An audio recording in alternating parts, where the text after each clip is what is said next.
বাংলায় একদিন মাছ চাষে 1 নম্বরে ছিল, এখন 2 নম্বর 3 নম্বর হয়ে যাচ্ছে। খাবার বেলায় আছি, চাষের বেলায় নাই। তো কি আনবো? গম আনবো, তারপরে মাছ আনবো, ডাল আনবো, সরষে আনবো। তো আমরা কি করব? আমরা কি দেবো? পশ্চিমবাংলা থেকে পরিযায়ী শ্রমিক দেবো। ছেলে মেয়েরা কাজ করতে চলে যাবে বাইরে, লেখাপড়া করতে বাইরে যাবে, চিকিৎসা করতে বাইরে যাবে। এখানে কি হবে? এখানকার চাকরি কে পাবে? যেটা বলছিলেন অর্জুন দা, বাংলাদেশ থেকে অনুপ্রবেশকারীরা রোহিঙ্গারা এসে এখানে লোন পাবে, টোটোর জন্য লোন পাবে, আবাস যোজনার বাড়ি পাবে, শৌচালয় পাবে, গ্যাস পাবে, রেশন খেয়ে নেবে। আপনার ছেলে মেয়ে বাইরে যাবে, ওরা এসে এখানে কাজ পাবে। তাই এটা বন্ধ করতে হবে। এসআইআর যখন শুরু হলো, দিদিমণি তার নেতা নেত্রীরা গর্জন করছিল, করতে দেবো না, হাত কেটে দেবো, পা কেটে দেবো, রক্ত গঙ্গা বইয়ে দেবো, গাছে বেঁধে দেবো। কি হলো?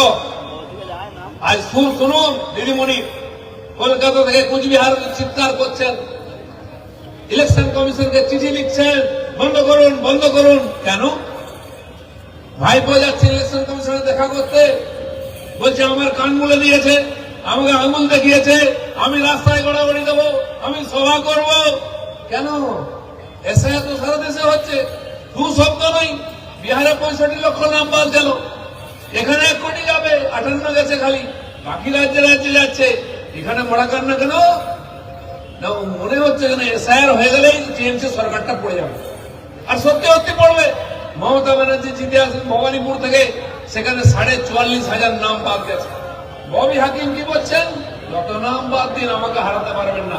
66,000 বাদ গেছে, হিয়ারিং চলছে। শশী পাঁজার কাছে 54,000 বাদ গেছে, 70-72,000 পর্যন্ত একটা বিধানসভায় নাম কাটা গেছে। 2.5 লাখ, 3.5 লাখ যদি ভোটার হয়, 50,000 যদি বাদ যায়, ভাবুন আপনি, 15-20-25% ভুয়ো নাম আছে।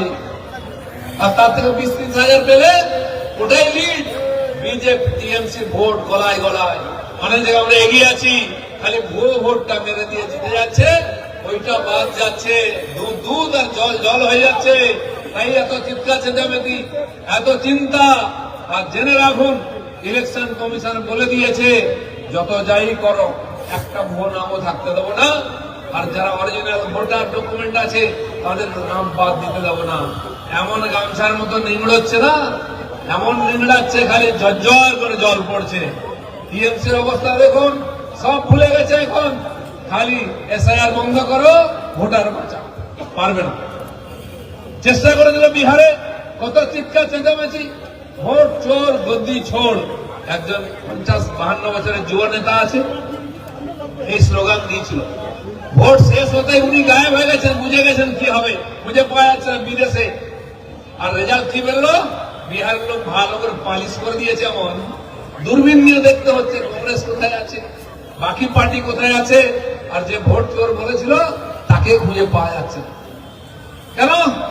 সারা দেশের মানুষ আজকে বুঝেছে, মোদি হ্যায় তো মুমকিন হ্যায়। পরিবর্তন আরো এই জন্য যে ওপার বাংলার থেকে আমাদের মা বোনদের সম্মান নিয়ে লুট করে, জমি বাড়ি লুট করে যারা তাড়িয়ে দিয়েছিল আমাদেরকে, উদ্বাস্তু হয়ে এসেছিলাম, তাদের নাগরিকত্ব দেওয়ার জন্য সিএ আইন মোদীজি পাস করেছেন। এরা থাকলে সিএ লাগু হতে দেবে না, আপনাকে নাগরিকত্ব দেবে না, ভোটার হতে দেবে না। তাই না, আপনার চাকরি বাকরি যাবে। আর যারা আপনাকে ওখান থেকে তাড়িয়েছে, তারা আবার এখানে এসে আমাদের ধন সম্পত্তি, চাকরি বাকরি লুট করে নিচ্ছে। এটা যদি বন্ধ করতে হয়, তাহলে পরিবর্তন চাই। তাই পরিবর্তন সংকল্প সভা সারা রাজ্য জুড়ে হচ্ছে। সেই সভায় আজকে আমরা একত্রিত হয়েছি। যে উৎসাহ আবেগ নিয়ে আপনারা এখানে একত্রিত হয়ে আমাদের মনোবল বাড়িয়েছেন, তার জন্য ধন্যবাদ। আর একটা নির্বাচন 26 এপ্রিলে, একবার লাইনে দাঁড়িয়ে আপনি আপনার ভোটটা দিন। দেখুন, বিজেপি তৎপর করে এগোবে, আপনার স্বপ্নের বাংলা গড়ে দেবে।